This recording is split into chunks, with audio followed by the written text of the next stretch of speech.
very good evening to all the panelists and attendees of this particular webinar, which has been scheduled on the National Women's Day. Your host for the evening. Though every day should be celebrated as Women's Day, but remembering it together across the world on a single day makes it a little more special. It's a day when everyone acknowledges, appreciates, and communicates the value and importance of women in our lives. On this day, we celebrate the social, economic, cultural, and political accomplishments of women. I would like to wish all the women panelists and the women in the audience a very happy Women's Day. And may you all achieve the happiness, success, love, and everything you deserve in the world with your passion, dedication, and commitment.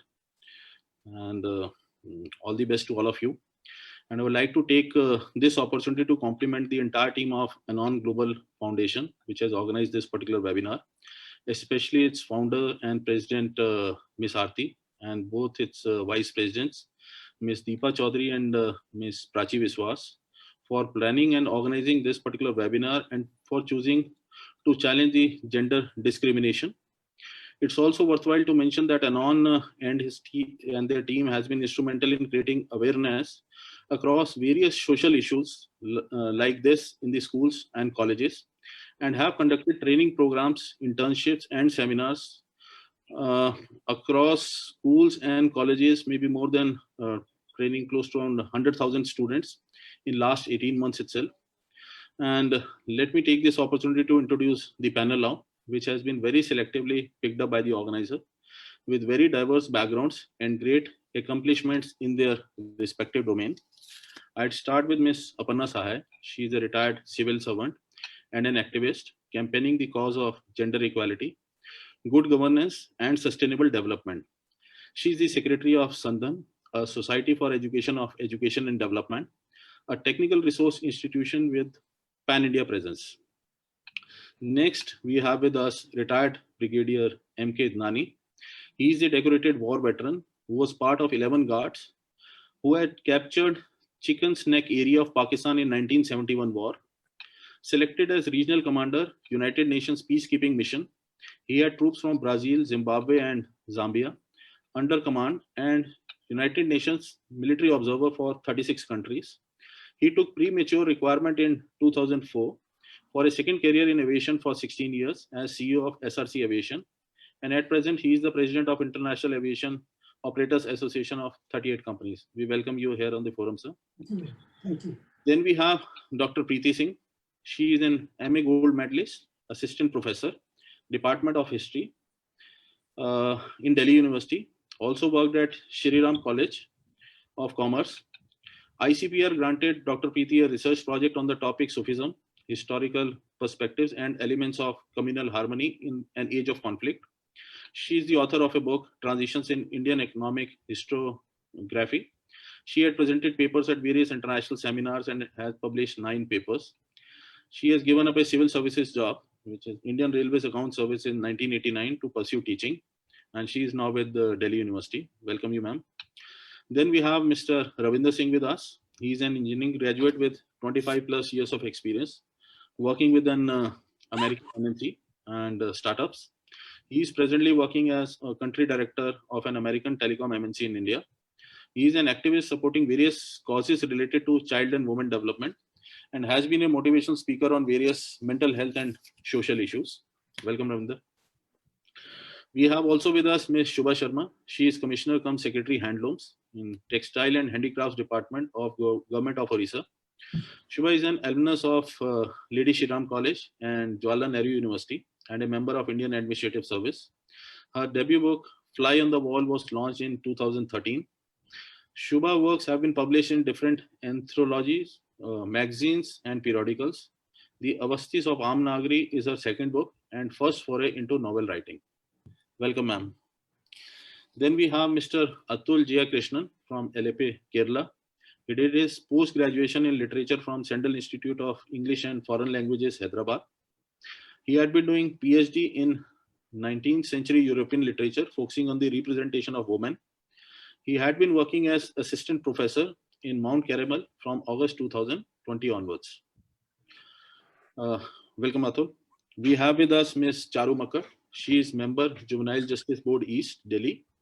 She did her BA honors in psychology and masters in social work from Delhi University and has more than 25 years experience of working on child rights and child protection with state and central government, the United Nations and various NGOs. She is senior consultant for Northern region comprising 18 states with Central Adoption Resource Authority under Ministry of Women and Child Development. Welcome, Charu ma'am. We have with us Ms. Meenakshi Mathur Jam.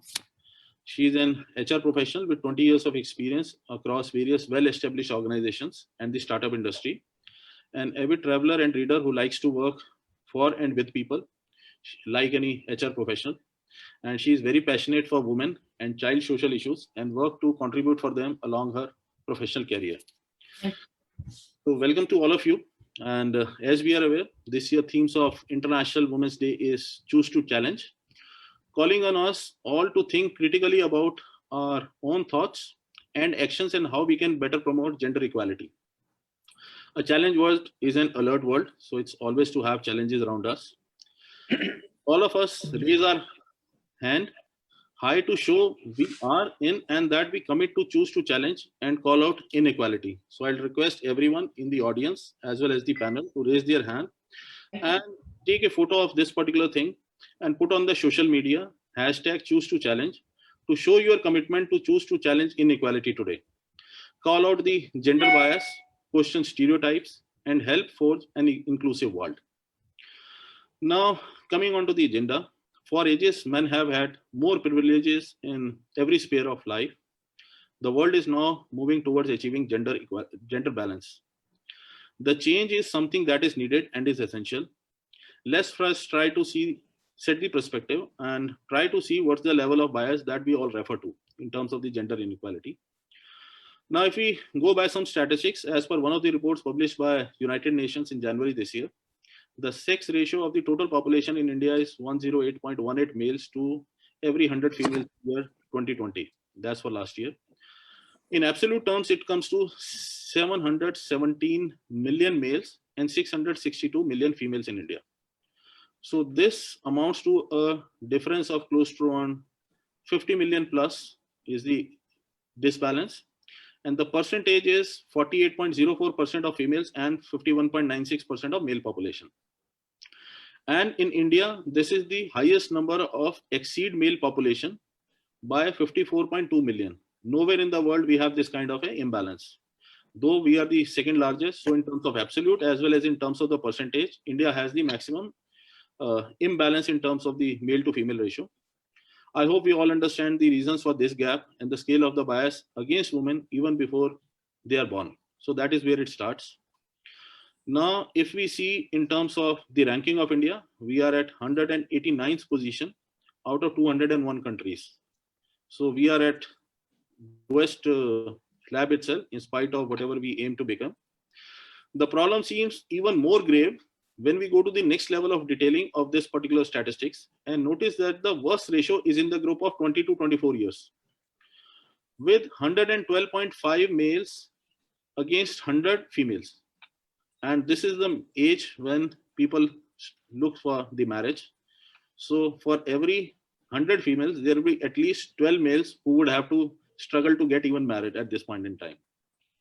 I would also like to mention that the females outnumber men in only the age groups which are above 65 years of the age. So we have a long way to go and may not be able to bridge the gap even by end of this particular century also, if we wish to do that. Now, this was about the male to female ratio. Now let's see what happens in the education. Our literacy rate as per our National Statistics Organization is 77.7% on an average, wherein the male literacy is 84.7 and the female literacy is 70.3. So here also we have a gap of almost around 14.5% between the males and the females. Now, after education, we move to the employment. Now, as per the statistics by International Labour Organization, women account for only 20.3% of the total labor force in India. So we have one female against 4 male, which is working at this point of time. And if we compare with, let's say, US, which becomes a sort of a role model for us, in US, it is 46.2% as the women workforce. So there is a long way to bridge that particular gap. And the gap becomes much more evident when it comes to women working, earning, and self-reliant in India. So that's the kind of the gap we are talking. Now, if we go a bit deeper in terms of the employment participation at the CXO level or the managing directors, the participation of the CXOs from the women in the NSE, National Stock Exchange listed organization, the 500, will be 3.7%. And women only account for 13.8% of the directors on the boards of the listed companies in India. And let's come to our parliament itself. In 2019, India elected almost 78 females in 542 seats, which by all standards was the record high at any point of time. But if you see in terms of the percentage, it is still less than 15% of the women participation, even in the Lok Sabha or the lower house of the parliament at this point in time. Not only this particular thing, another aspect which is causing the concern is the wage gap. As per again the International Labour Organization report of last year, the mean wage gap between the male and the female in India is 34.5%. So on an average, a woman gets 2/3 of the wages for the same work done by the male counterparts. So that's the kind of the inequality we are again talking about. Now, with so much of a disparity, starting even before the birth, to the education, to the child marriage, to employment, women seems to be at the receiving end at this point in time. Only the silver lining, if we can say so, is that the female to male ratio in India beyond 65 years of age is skewed in favor of women. So the woman who survives through all this struggle is likely to live much longer than their male counterparts, but unfortunately, this is only 6.5% of the total population. So that is where we stand.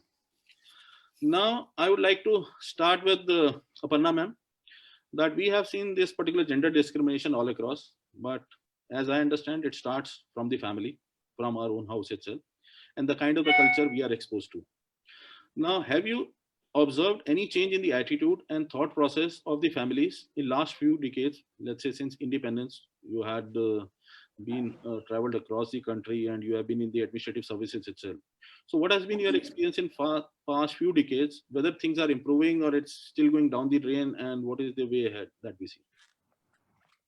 Thank you mister Girdhar, आपने शुरुआत बहुत अच्छी की और आपने जो disparity है उसको भी बहुत अच्छी तरह से कर दिया। मैं मेरी स्टोरी से शुरू करूंगी। मैं सबसे बड़ी थी और मेरे बाद में मेरी छोटी बहन हुई थी, और मेरी दादी मेरे फादर के पास में आई और बहुत डिसअपॉइंटेड, और उन्होंने अपने सिर पर हाथ रख के कहा कि दूसरी भी लड़की हो गई बेटा। और मेरे पिता ने मेरी दादी को उस समय ये कहा कि वो जीजी कहते थे कि जीजी ये बात आपने जो कह दी इस पर जरा सोचो, क्योंकि तुम भी एक लड़की पैदा हुई थी, और अगर तुम नहीं होते तो क्या हम होते, और अगर हम नहीं होते तो तुम्हें कुछ अकम्प्लिशमेंट की फीलिंग होती। मेरी दादी पढ़ी लिखी नहीं थी, और उन्होंने कहा कि मेरी बेटियां जो हैं वो अगर आपकी जैसी हों और 100 भी इस तरह की लड़कियां मेरी हो जाए तो वो कम होंगी। और मैं इस बात को इसलिए ज्यादा कह रही हूँ कि मेरी दादी she died at the age of 82, और वो इस बात को शायद मैंने अकेले उसको हजारों बार सुना होगा। उनको जब भी मौका पड़ता था वो ये बात कहा करती थी कि मेरे बेटे ने मेरा खून बढ़ा दिया, मेरा सीना चौड़ा कर दिया। उन्होंने इस तरह की बात कही, और मुझे बड़ा दुख होता है कि मैंने एक लड़की के लिए इस तरह की बात की। और मैं मेरे 60s में इस समय हूँ, और मैं ये चीज मेरे घर से शुरुआत होने की बात बताती हूँ, पर मेरा करियर भी लगभग 37 इयर्स का रहा, और मैं एजुकेशन के फील्ड में भी बहुत रही। बहुत सी ऐसी बच्चियां हैं जिनका नाम अपर्णा है। मैं गांवों में भी बहुत काम करती थी when I was director of education, and specially heading this project of education which was bottom up project. जैसा दिल्ली का इस समय मॉडल है, उस तरह का लोक जुम्बिश का मॉडल राजस्थान में शुरू हुआ था 1992 में। उस समय फीमेल लिटरेसी रेट राजस्थान में 35% ही हुआ करती थी। तो मैंने तब से देखा, और मैं समहाउ एजुकेशन और डेवलपमेंट से जुड़ी रही, रिटायरमेंट के बाद में भी जुड़ी रही। मैं हजारों ऐसे लोगों के कांटेक्ट में आई हूँ जिनका एटीट्यूड बहुत बदला है, और उन्हें ये भी लगता है कि लड़की और लड़के में भेद नहीं होना चाहिए, उनको अपॉर्चुनिटीज पूरी मिलनी चाहिए, और उनको किसी तरह से हमें रोकना नहीं चाहिए। मैं ये चीज आपको एटीट्यूड में चेंज जो आया है उसकी भी बात है, और उसके लिए एक अक्रॉस बोर्ड शायद डायलॉग की भी बहुत जरूरत पड़ती है। क्योंकि मैं दूसरी स्टोरी पर भी इसीलिए आना चाहती हूँ कि मैं स्वीडन में थी, और मैं जहाँ पर आई वाज गेस्ट उस समय एक यूएन कॉन्फ्रेंस में गई थी, तो मेरे कमरे के बाहर फ्लावर्स रखे हुए थे एक रोज, और उसके साथ में कार्ड रखा हुआ था कि we are glad you are alive. हाँ, और मुझे समझ में नहीं आया कि आज 15 अगस्त नहीं है, आज 26 जनवरी नहीं है, और ये कैसा प्रैंक मेरे साथ में प्ले किया है। But then I got to know about the Nirbhaya case, और मुझे लगा कि भारत की जो रेपुटेशन है वो ये हो रही है कि ये रेपिस्ट का कंट्री है, यहाँ पर लड़कियों के खुलेआम रेप होते हैं, असुरक्षित है, और ये बची हुई है। तो वो दो चीजें होती हैं कि जब हमें ये पता चलता है कि हमारी ये रेपुटेशन दूसरी जगह पर हो रही है, और फिर हम अपने घर में देखते हैं, तो वो एक एटीट्यूड में चेंज लेकर के आता है, और वो चेंज आ रहा है, लेकिन वो एजुकेशन के साथ में ही आता है। और उसके लिए मुझे अभी लग रहा है कि जो डिवाइड हो रहा है, भयंकर हो रहा है। हम एक और फेमिनाइजेशन ऑफ पॉवर्टी की बात करते हैं, पर मुझे लगता है कि urban rural divide, uneducated, lack of educated people and educated people का डिवाइड जो है, जिस तरह की महिलाओं के साथ में ज्यादतियां हो रही हैं, उसमें वो डिवाइड और पावर प्ले वो बहुत ज्यादा हो जाता है कि women are powerless, so we can commit atrocities against them.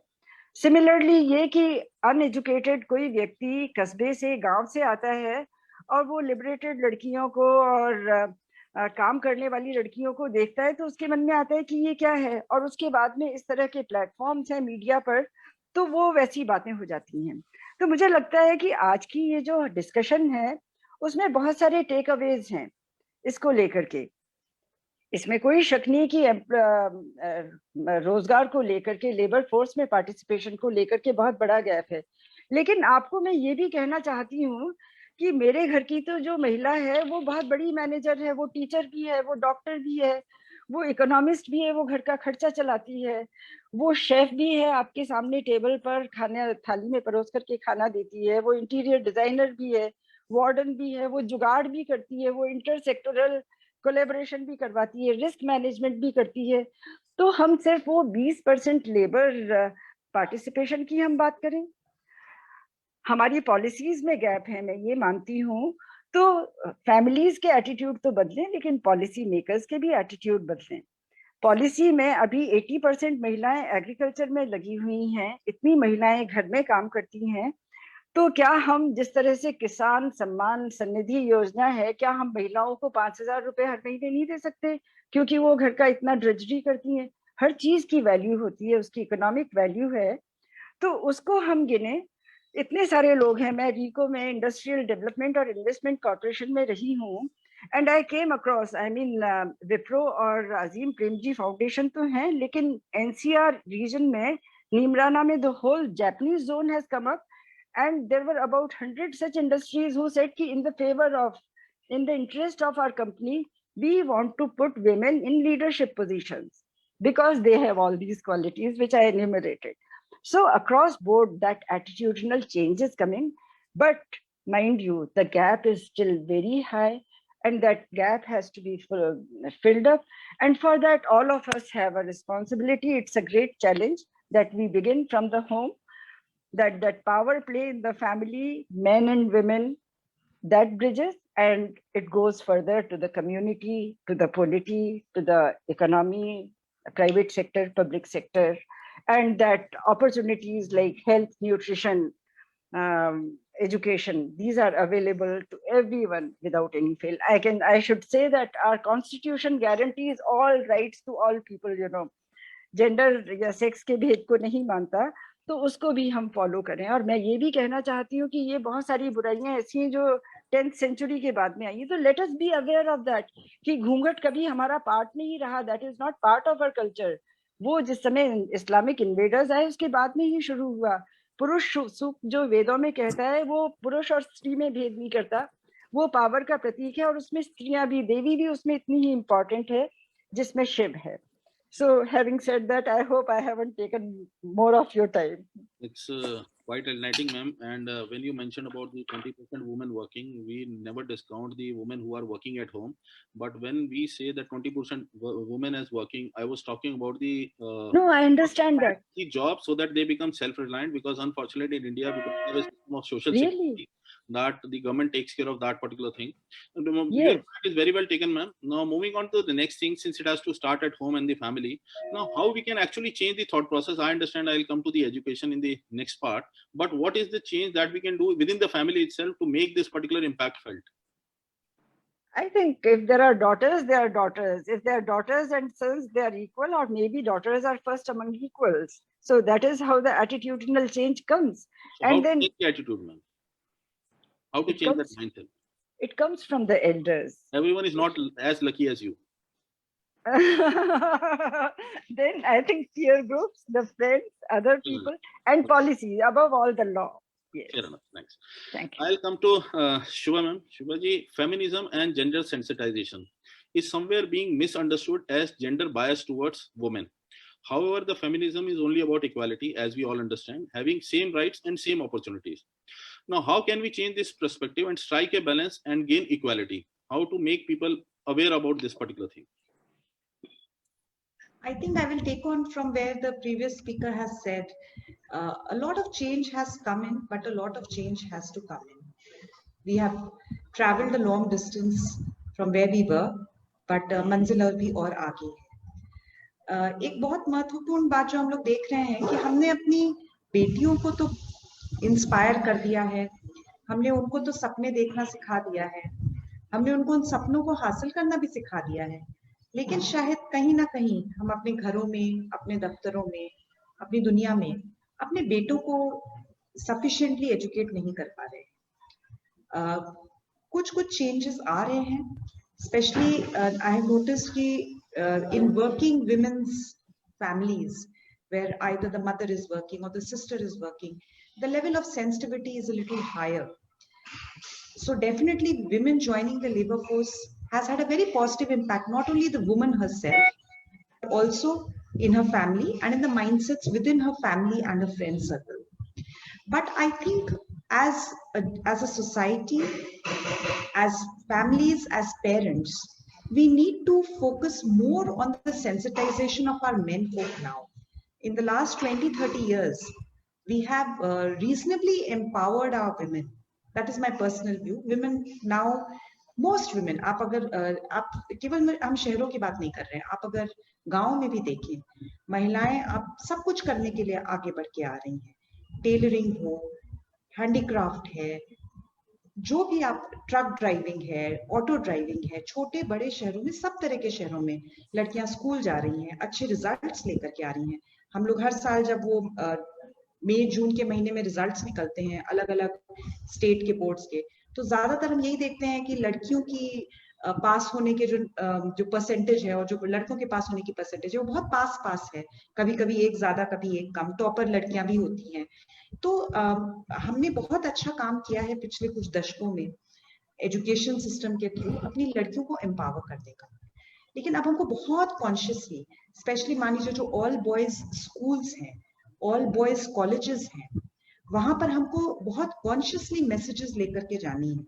और सोसाइटी में कुछ ऐसे पहलू हैं जिनको हम शर्म लिहाज के उससे हम उनको बाहर बातचीत उन पर नहीं करते हैं. Let us say there are issues on female hygiene or menstruation. पर अगर हम अपने बेटों को इसके बारे में नहीं सिखाएंगे, अगर हम उनको नहीं सचेतन करेंगे, तो हमें लगता है हमारी जो ये कोशिश है ये अधूरी रह जाएगी. Thank you, ma'am. Ma'am, since you are working with the government of Orissa and interacting across the state itself, how do you see the difference in this particular gender equality when you compare it with the urban areas versus the rural areas? It's a very interesting question, and I think a lot of research has been done on that. And I was reading up on this. There is no one answer which comes out, because the divide is not so much urban and rural. The divide is the culture or the societal ethos of that place. I will give you a couple of examples. आप अगर उत्तर भारत के किसी भी राज्य को ले लें, let us take a state like Rajasthan, वहां पर रूरल एरिया में महिलाओं की जो पोजीशन है वो कोई बहुत फर्क नहीं है. वो अभी भी उनको बहुत किलोमीटर दूर चल के पानी भर के लाने की आवश्यकता पड़ती है. आप जो कुप्रथाओं की बात करते हैं, बचपन में शादी हो जाना या फीटिसाइड या इन्फेंटिसाइड, ये कुछ राज्यों में अभी भी है, हालांकि कम हो रही है. उनके अर्बन एरियाज में भी इसी का रिफ्लेक्शन है। लेकिन अगर आप उसी तरह अगर आप हमारे पूर्वी क्षेत्र में चले जाएं, उत्तर पूर्वी क्षेत्र में, नॉर्थ ईस्ट में आप जाएं, societies are definitely more egalitarian, maybe because there was a tribal culture, or if you go to the south where there are some strong matrilineal pockets. एक चीज कॉमन अगर आप इन सब में देखेंगे वो है education levels, literacy levels, and financial contribution of women to the workforce or the financial independence of women. Kerala में आपको ये दोनों ही चीजें देखने को मिलती हैं, स्पेशली क्योंकि उनकी मेल पॉपुलेशन बहुत लार्ज नंबर्स में बाहर भी चली जाती है, तो women have to be fairly independent. उसी के कॉन्ट्रास्ट में अगर आप उत्तर प्रदेश ले लें या आप हरियाणा ले लें या पंजाब ले लें, तो वहां पर आपको ये कम देखने को मिलता है। तो हमारे हिसाब से it is not so much a rural और urban divide, but it is more a cultural ethos of that place and a societal divide. Having said that, one does notice that in an urban environment, the woman becomes a more equal partner. क्योंकि एक salary पे family को आजकल चलाना बहुत मुश्किल हो गया है, चाहे वो मिडिल क्लास फैमिलीज हो चाहे लोअर मिडिल क्लास फैमिलीज हो। तो आपकी अगर मेड भी है तो वो भी अपने घर में कंट्रीब्यूट कर रही है, या हम लोग के भी वर्किंग क्लासेस में women's salary is contributing to the household expenses, to the children's education. So the value of the woman goes up. So yes, in some ways urban societies are bringing about this change of greater equality amongst the partners. Ma'am, it varies from place to place, and unfortunately, the Nirbhaya incident happened in the capital of the country, which is quite unfortunate. Now, moving on to Mr. Atul, since you are from educationist and you have done a lot of research on the women and the child-related issues. Now, as soon as a child is born in the family, do we see them having the discrimination right from the birth itself, seeing that particular child as a homemaker or as a breadwinner? And if it is still continues, how do we change the attitude of the families right at the time of the birth itself? How do we do that? Am I audible? Yeah, you are audible. So first of all, thank you for the kind words as told by you in the introduction, and I consider it an honor, and it's quite a humbling experience to be among such an esteemed group of panelists. So coming to the question, see this allocation of gender into these pockets, which is like allocating specific genders to specific spheres in life, be it private or public, be it domestic or the worldly world of men. No, it has a very, it's a sort of an extension of this archaic concept of society being split into the public and private spheres back in 18th and 19th century, predominantly in Europe. I'm not saying that our society was devoid of this divide, but we had our own versions of our own basic manifestations of this kind of a construct. Our society was intrinsically different because there were a myriad number of factors at play, including other motives like caste, religion, and other intra elements, which made it much more fascinatingly complex. So there lies the root cause of this divide, which has even now kind of evolved into different avatars. And the question you talked about, allocating one gender to this category of breadwinning or homemaking, I'm not saying that it's not prevalent, but it is still prevalent to various hues and shades even now. So that thing, as I said, can be traced back to this archaic concept. And talking about the solution to this regressive baggage, which is associated with this divide, it fundamentally, if as a person who belongs to the education ecosystem, it has to, obviously, it will be a cliched answer if I say that the mindset has to change. Obviously, it has to start from home.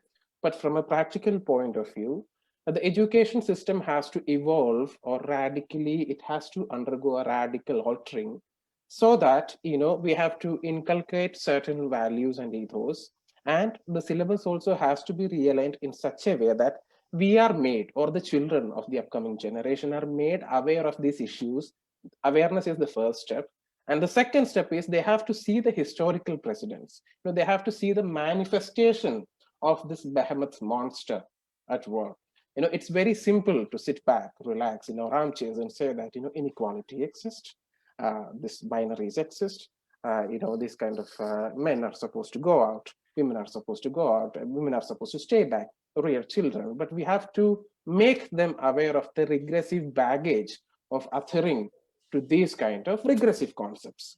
So that is where the complexity lies in the situation, in addition to the specificities of the challenges offered by the demographic scenario of our country. I mean, probably I'm talking about it from a very utopian angle, but I mean, it has to start somewhere. I mean, your organization, the organization which is conducting it, this debate, the ANN Global Foundation, the gender sensitization and inclusivity, these are all fundamental educational agendas within its framework. So this is how it starts. This thought starts, and from a practical point of view, that is what I can offer, I can think about, make them aware and see them how it is at work in your society and make them think about it so that we won't repeat it.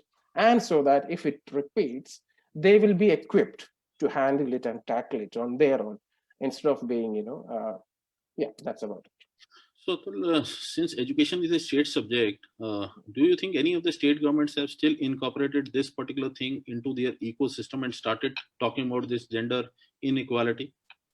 Inequalities, he talks about inequality have started, but as I said, I don't know whether there are any tangible manifestations in change, tangible manifestations as far as changes are concerned.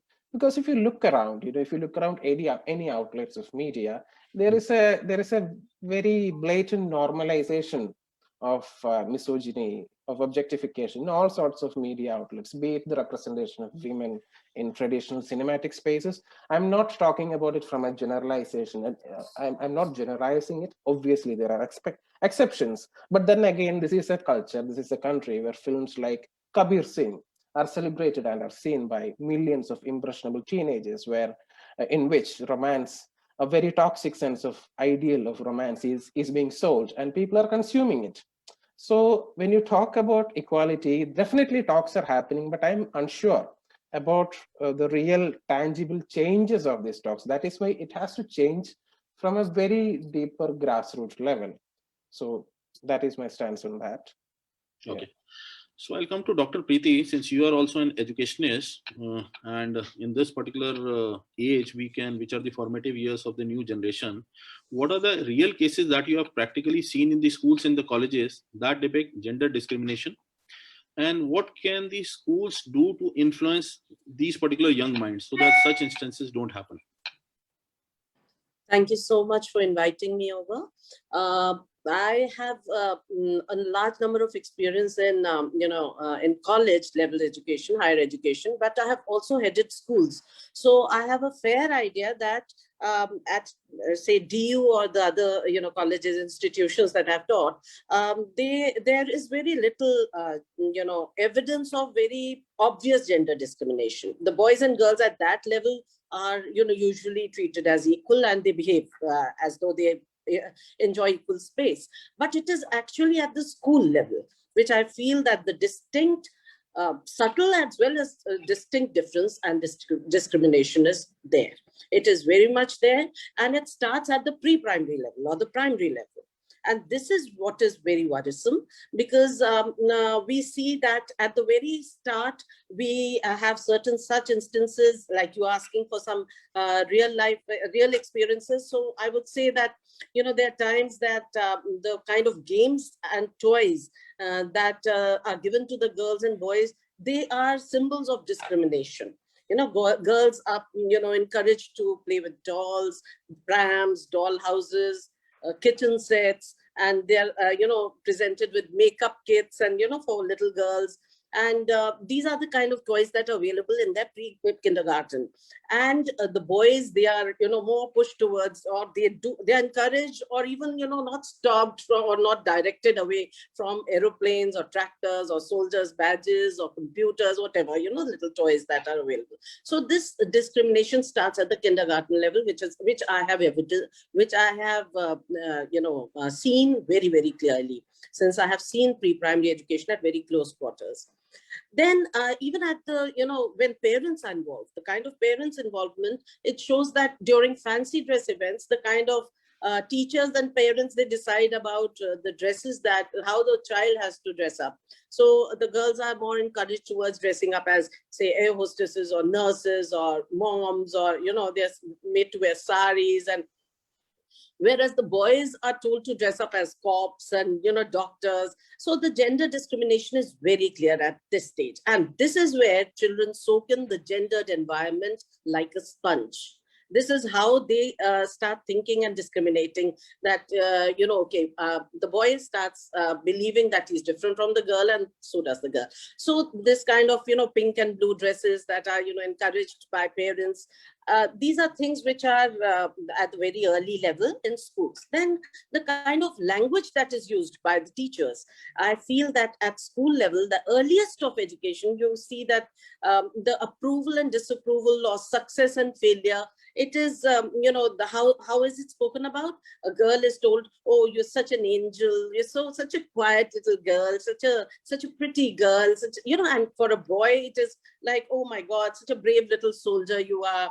And, or, you know, a disapproval like, don't romp, you tell a girl, don't romp around like a boy, you know, you don't, you're not supposed to be rowdy.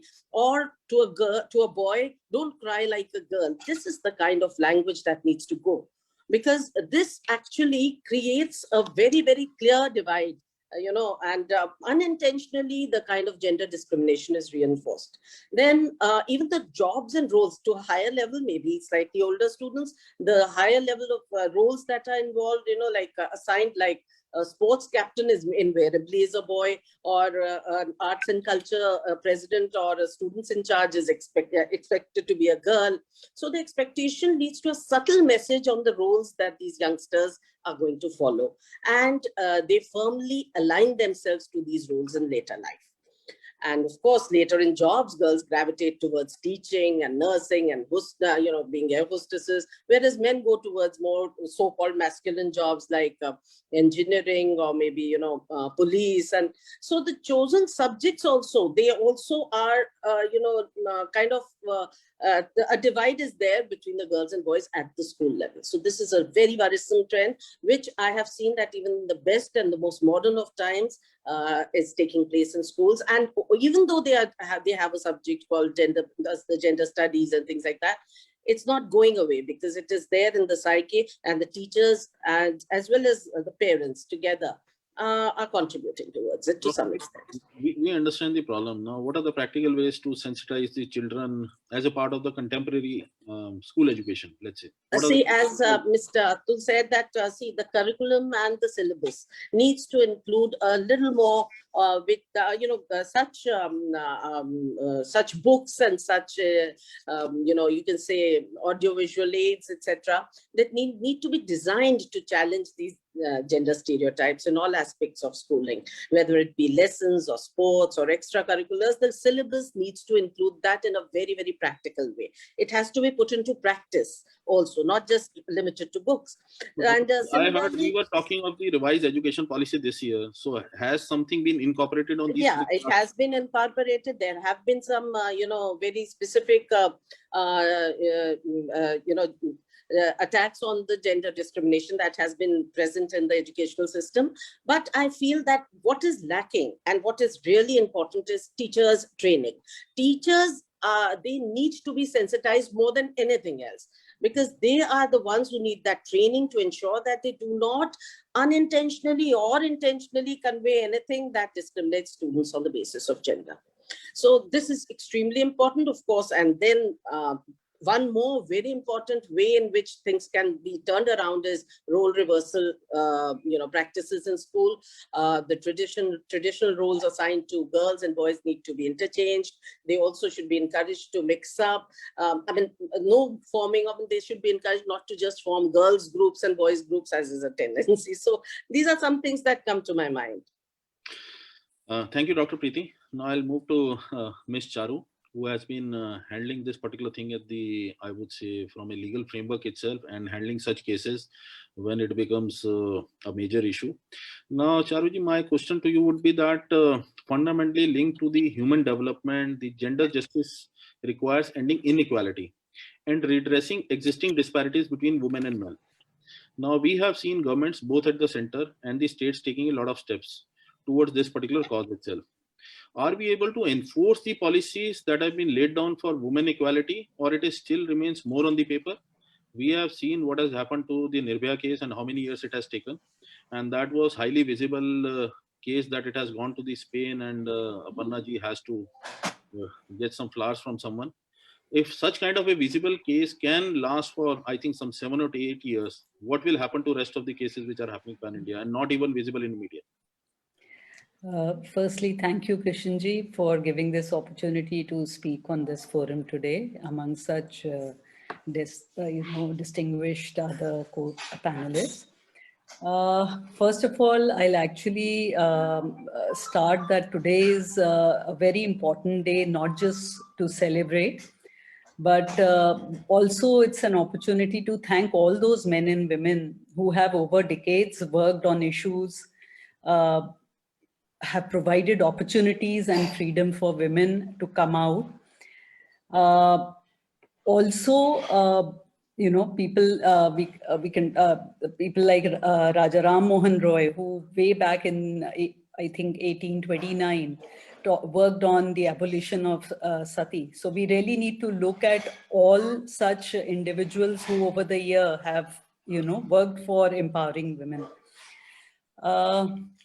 Also, I'd like to mention here briefly about, how the whole system, patriarchy has, been continuously oppressing women.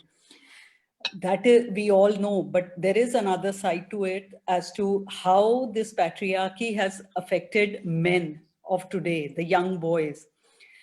They are a confused lot because they have seen their elders behave in a way, but they are being taught something else, or they are seeing as women come at equal space as them.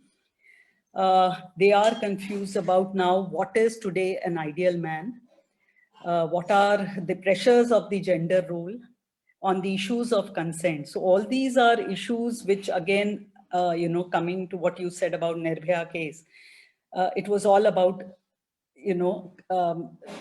the whole patriarchy which was there and which affected the mindset of these young men who thought they could do something which they saw and they said, we can do it. So that's something we really need to look at today. As far as the implementation of the policies goes, yes, it remains a challenge. We have various laws enacted for protection of women, under the Indian Penal Code, the Dowry Prevention Act, the Child Marriage Abolition Act, Immoral Trafficking Act, the sexual protection of women and the sexual harassment at the workplace, domestic violence acts. All these are there to protect the women, but the awareness of the rights that women enjoy under these acts, how many are actually aware? In fact, how many women, educated women in the workforce are aware that there is a law protecting them of sexual harassment at workplace? Even if they are aware, the awareness is not there as to how to approach, how to go forward and what are the procedures under these acts, which in turn I feel is leading to, the increase in crime and oppression of women further.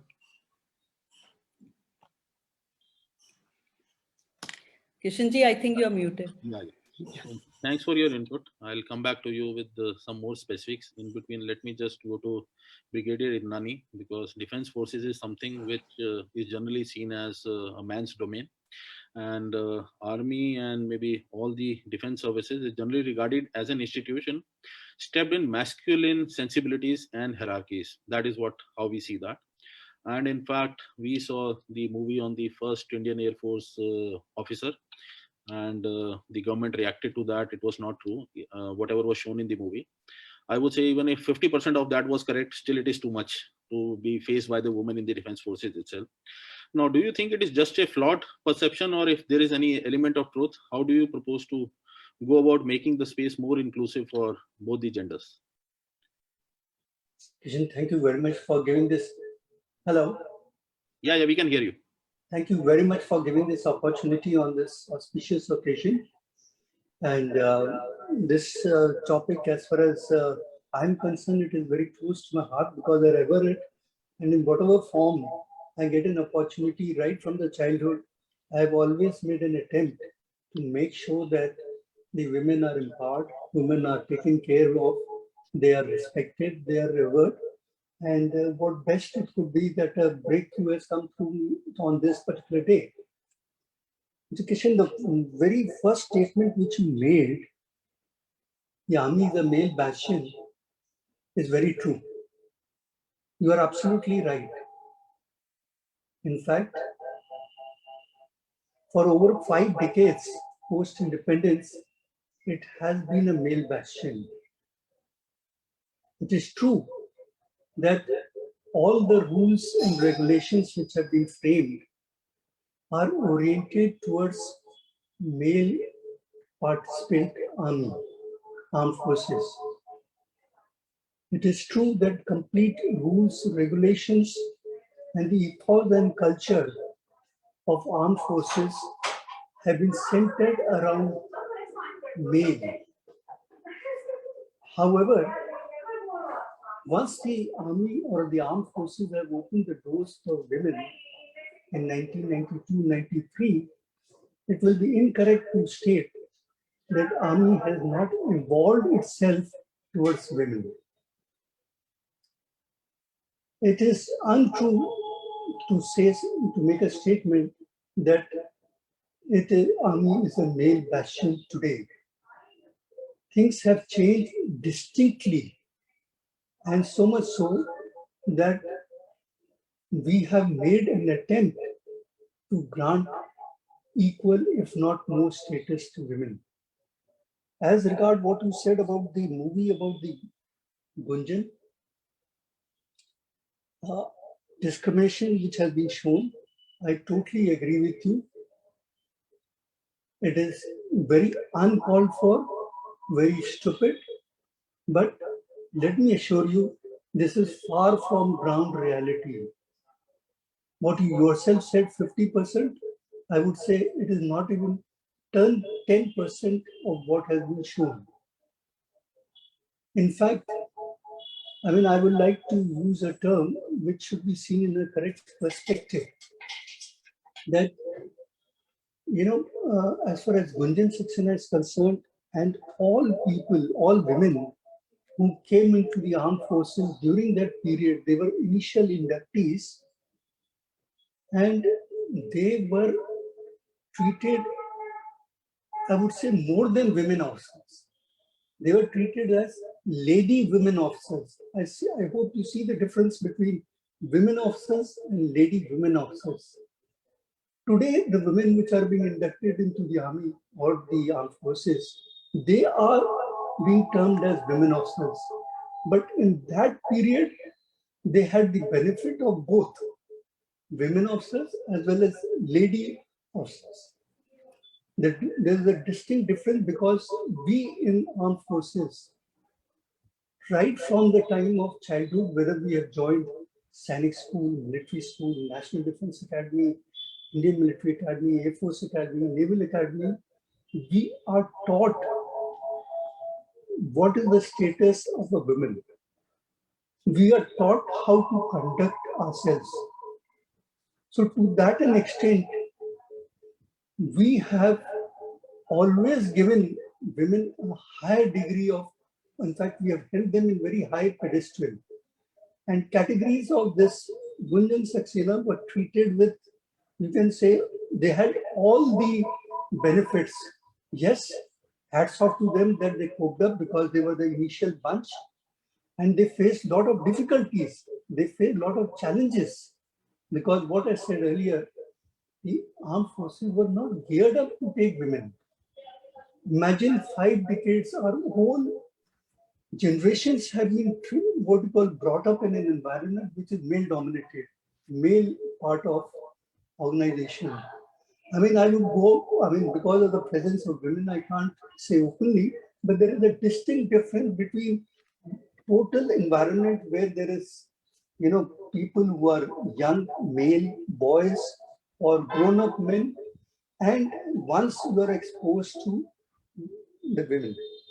So the rules, regulations have been evolved. They are being evolved. The infrastructure have developed, and to a large extent, do's and don'ts have come in.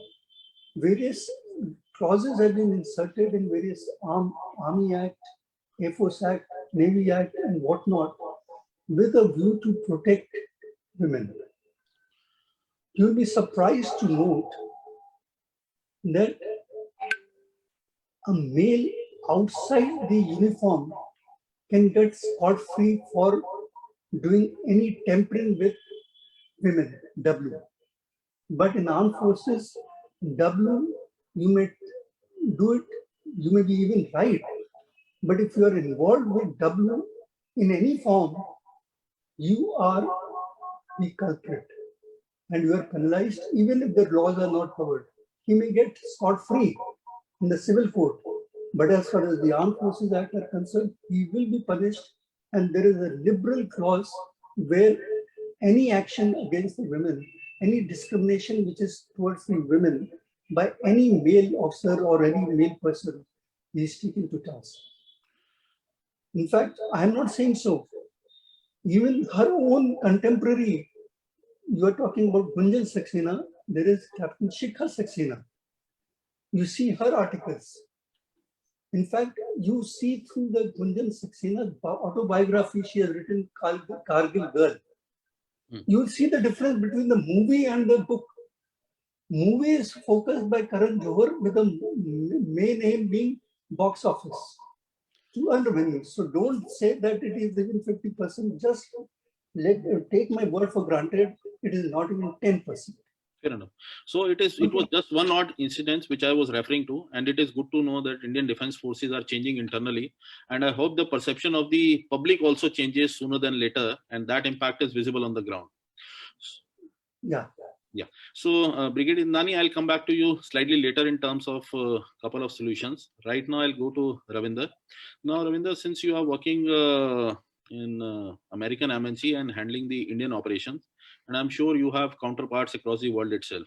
Now, how do you see the differences in India and the developed world when it comes to gender equality?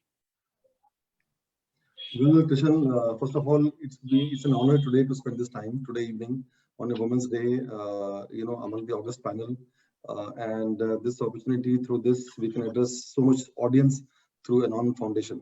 So I'm truly honored. Thank you for the opportunity.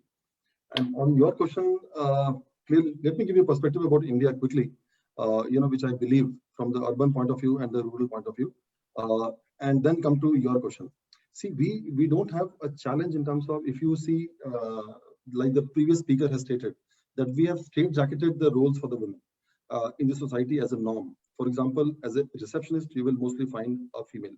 In HR, you will mostly find a female, right? In various other functions, call center, you will find a female, right? Whereas in the sales or a business, you will find it less. In engineering, you will find it much lesser, right? So from the beginning, the way the conditioning is done as a social norm, I think that's where the challenge lies, in our society. From the policy point of view, the government there are opportunities for an aware female. There are awareness programs. The government is doing much. And I'll give you a quick example in 1 minute. The story which inspires me, I have a connection with the village as well. That how the Shiksha Mitra, there is one scheme that government has launched, wherein one of the female and the village environment is quite patriarchal, and the social conditioning very well. How they have one female of a home have taken up the job, and then the way she was earning, they have changed the whole demographic. After that, some 10 females came out from that village. So as an example, this I'm talking about the village. Now let's take an urban one. We have today an example in every sphere, of the world where a female has marked the name, from Kalpana Chawla to Kiran Majumdar-Shaw and to everywhere. And the platform, I think the long way we have come in the last 20 years, 30 years or 40 years. And yes, I agree, the much longer way we have to go, but this is the golden period which is starting now. When I see my counterpart globally, as a multinational organization, I see the female there is very confident. absolutely confident. There's no discrimination. The policies are, the policies are, the level of intolerance, on any violation is absolutely clear, right? And it happens. Nothing goes, scot-free or unnoticed, right? And the percentage of females that I see in Europe and the US both is typical more than 40%, 40 to 50%, the way you have mentioned, in society as well. So it's a reflection of the society, what you see in the companies or what you see in other roles, right? So what really need to change is the how equally, we are able to share the workspace at home. Are we really equal there?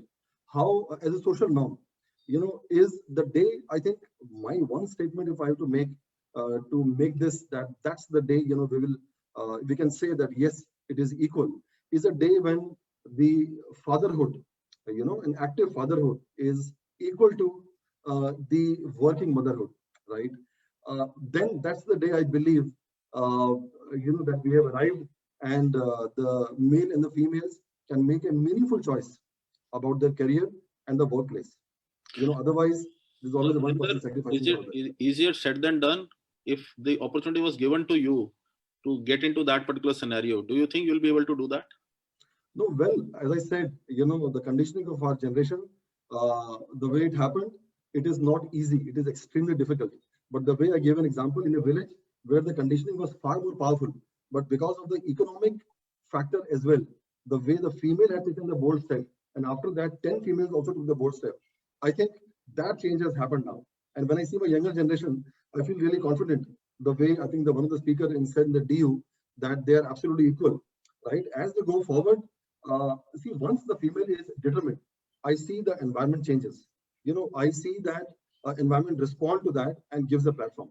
Yes, somewhere education level should give a confidence that yes, you can choose the career or the workplace the way you want it, right? So that's what I think is a journey that we have to travel. Yeah.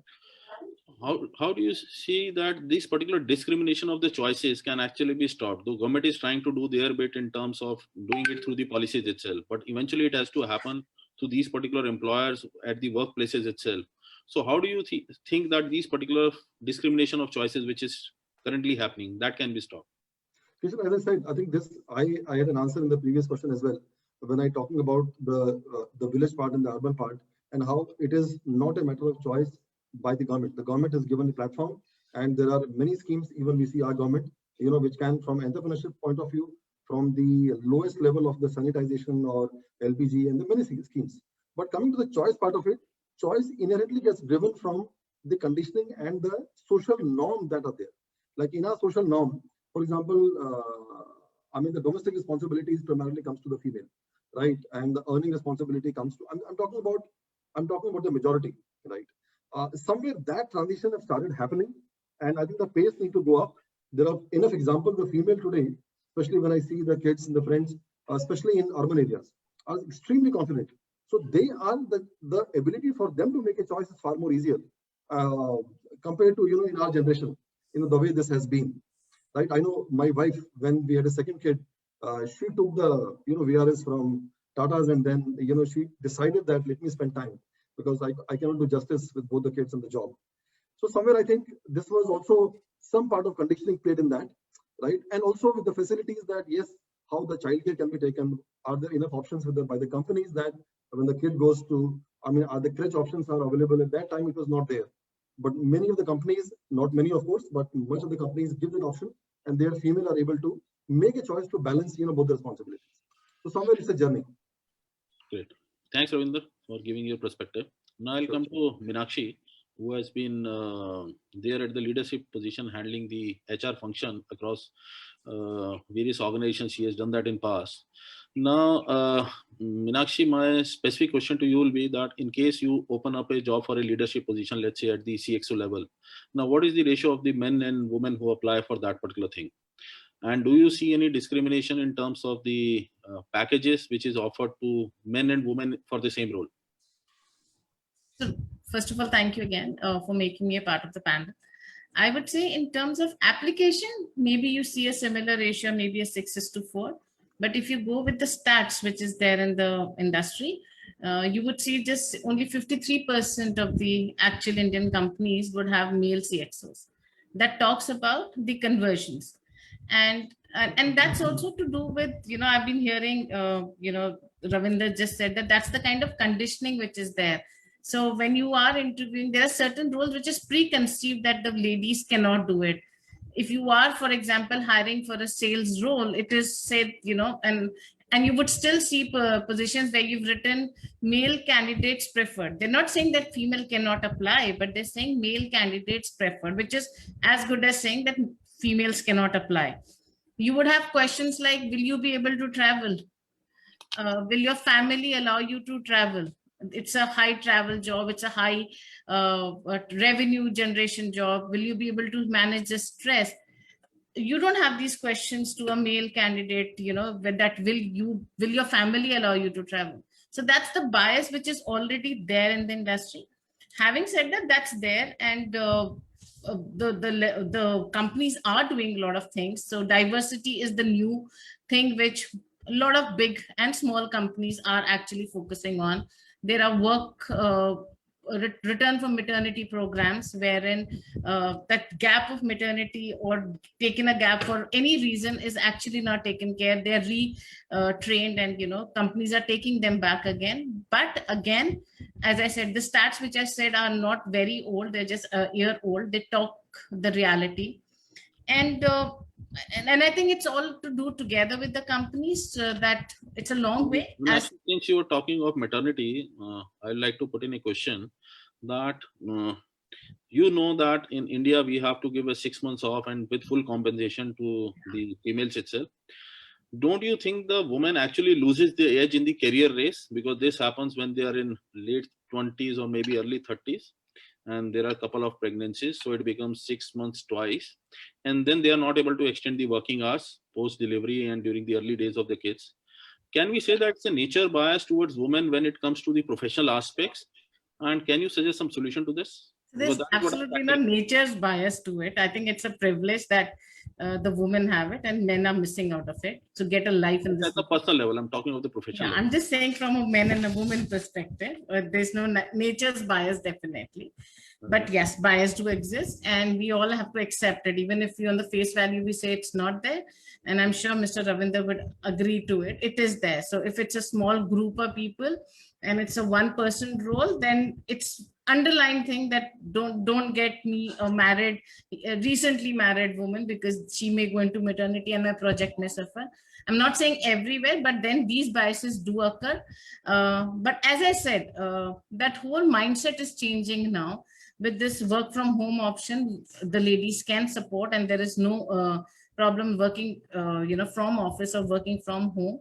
And I don't see that sooner this whole thing of being biased about this role will not go. If we have changes in the time. We have seen the pandemic in last 1 year. Who is more impacted by the pandemic? Is it women? Women, I would say. I would say both, but women definitely, because it is, even if you are in Indra Nooyi, like there was one interviewer in Indra Nooyi where she's one of the most successful women. She said, even if I was a CEO, when I got an award, I got a call from my daughter, and she said, get a carton of milk back home. I understand you've got an award, but get a carton of milk. So the primary responsibility of house management is still the ladies. And with this pandemic, we all know that, the workload, and I'm talking about working women over here. So you had office deliverables, you had timelines, and then you had no support system in terms of the support staff that you have at home. And then you had the online classes, everything. I think that the ladies really had to, and we still are doing it.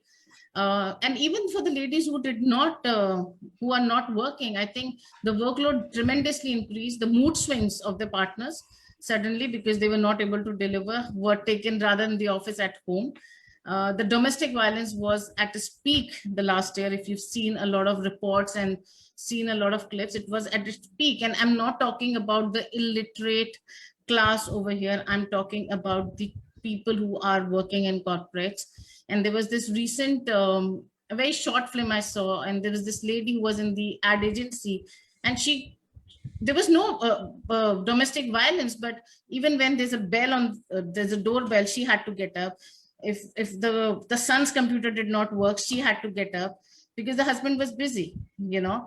So that bias is there, and I think the ladies are definitely more impacted. Having said that, there are, like as Shubhra said, in the some households, the sensitivity towards the pressure for women has been taken care of, and there are people who are sharing the load. So I'm not saying that everybody had the same thing, but yes, majority of the household, the ladies had to do much more than what they were supposed to. Thank you, Meenakshi. I'll come back to Charu for looking for some particular solutions. As we know, the government has to take the lead in terms of offering any kind of solutions. Even after 70 years of independence, our Prime Minister has to announce on Independence Day that we have to create toilets across the country, and he ended up doing some 1 crore or maybe 2 crore of the toilets, and after 70 years of independence. So given a choice, I don't think, at least as a country, we don't move and we don't do the things which are required. So if that has to happen, and the government has to talk about, maybe Haryana government, the Beti Bachao, Beti Padhao kind of a thing.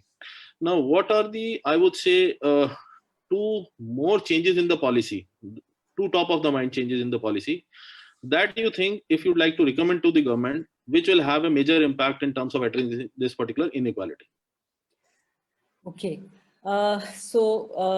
You know, it's about two that come to my mind are one with regard to the women, rural women, how to get them into non-traditional workforce.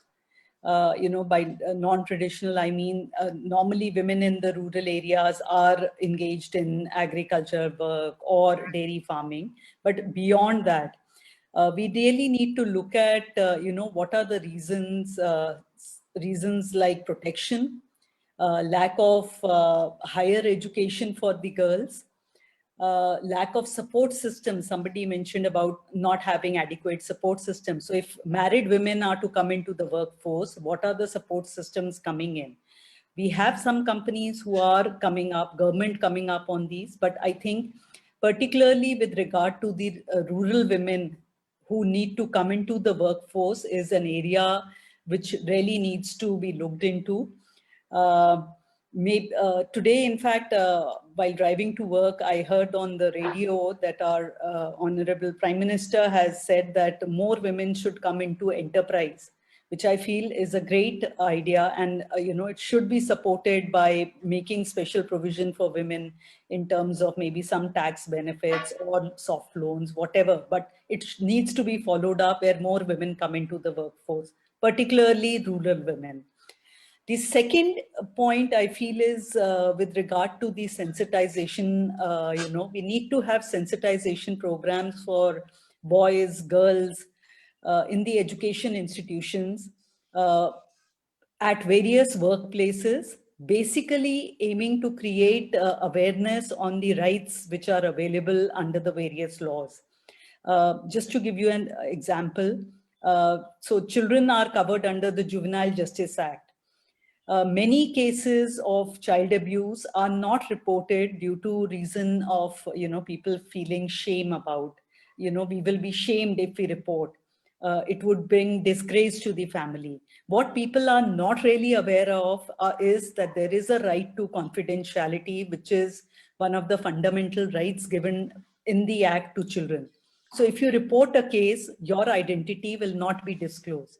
But again, due to lack of awareness, not many people are aware. Similarly, I'd mentioned about, you know, protection of women from sexual harassment in their workplace, the POSH Act. Women are not really aware how to go about. They don't, you know, many of them don't even know that there is a law which protects them at their workplace. They are not aware of what are the processes, you know, which are there. Also, there are gaps within the Act where not adequate power is given to the, you know, committees to act. So these are, I feel, two major areas where, you know, some more changes, you know, some change has to come in and work has to be done on these. Krishanji?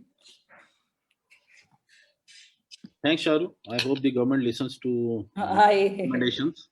And, but this is something I think we should start at our personal level also. Like just to give another example, I know Anand is working a lot with institutions, and we are, they have been working on gender roles, on education, on laws. So that's another step towards basically creating awareness about your rights and how to go about in situations. So you are creating an opportunity for children to speak out, or for young adults to speak out.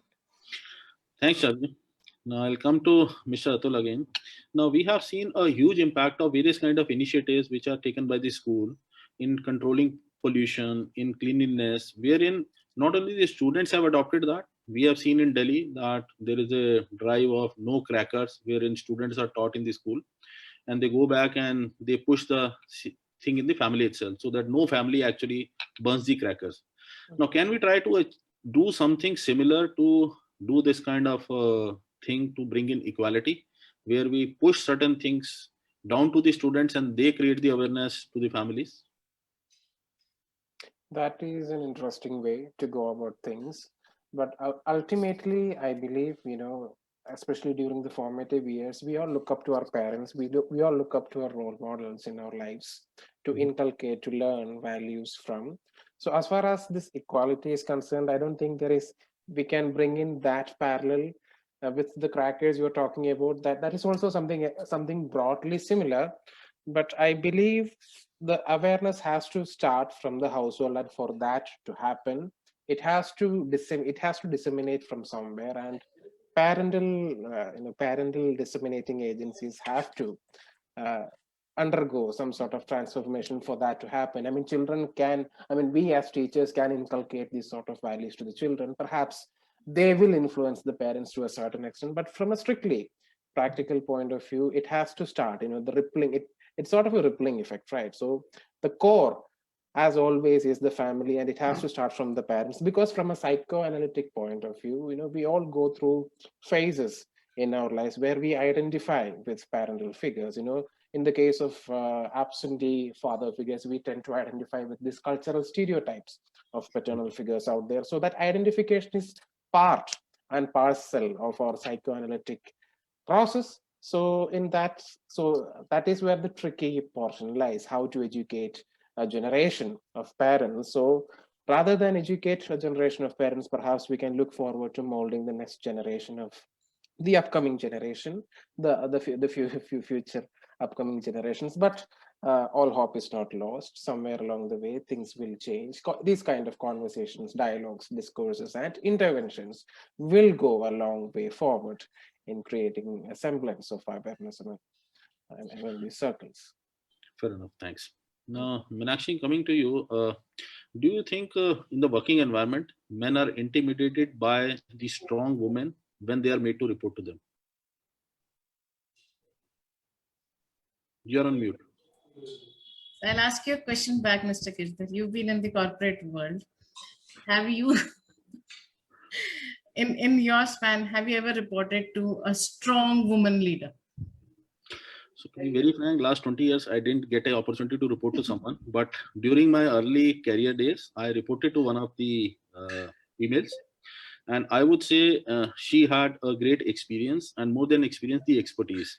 So once you have a boss who knows something more than you, who is able to guide you, then obviously that particular respect and that particular, I would say, respect to come in, irrespective of whether it is a male or a female. You answered half of my, sorry.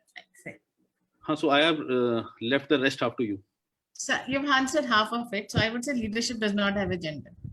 It's all about the individual. You can be intimidated by a male employee as well.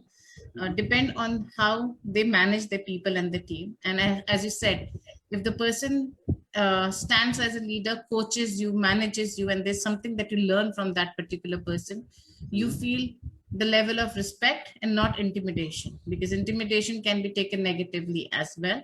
So I really don't think, there could be, the first sentence could be, oh, female boss, but then you start working with them, then that female/male boss goes away, and it's about the boss or the leader. I would not use the word boss, I would say the leader, because the leader works with the team, male, female. I really don't think leadership has a gender. I have had teams and I've had male members in my teams, and I don't think I ever got this feedback personally for being intimidating. Yes, I've been a tough taskmaster, but not an intimidating female leader. Great. Aparna ji, I have one of the most tricky question for you now. Now, who is more responsible for the current state of inequality towards women? Is it men or Yeah. is it women?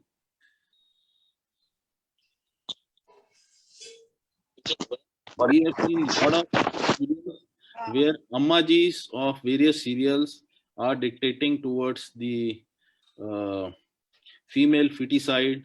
So, do you think women is responsible for that, this inequality, or the men?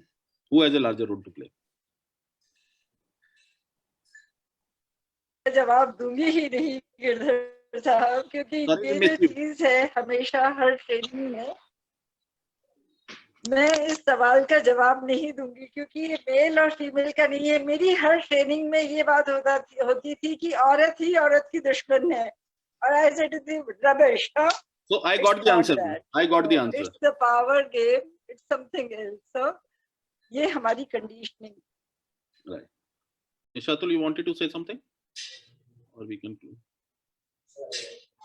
No, since you raised the question of that Yeah. men and women thing, Right. whether women are the hindrance to the women's growth as well. I just wanted to mention that when you talk about women being a hindrance or being an issue to, or like a hindrance to the evolution or the growth of women themselves, we have to be aware that what do we call women and men? These are like arbitrary constructs. When we are talking about such women, the mindset, their psyche is being molded by this intrinsically patriarchal sensibilities. They simply embody the physical body of a woman. So what they're spewing out is essentially patriarchal garbage. It's spewed out by just like any other man. So the concept of woman itself becomes flawed when you talk about such things. I just wanted to mention that how it can be a very arbitrary construct, womanhood and femininity and masculinity when you talk about such manifestations of it in that context. That's all. Thanks. Thanks, Atul. So I would say it was very heartening to see the work done by various stakeholders towards this particular cause, and a lot of steps that still needs to be taken all across to make the world a better place for all. So largely what I can see, one of the things which has been captured is the conditioning of the mindset of the people or the families, which is required, which is of utmost importance. Moving on to the active participation by each and every individual to not only respect equality for all, but also stand against the inequality, whether it is in their family, their relatives, neighborhood, or office. People have to stand up in case they see some particular inequality happening in their surrounding areas. Then schools and colleges have to take a very active participation role in terms of creating the awareness and inculcating this particular feeling of the equality among both the genders.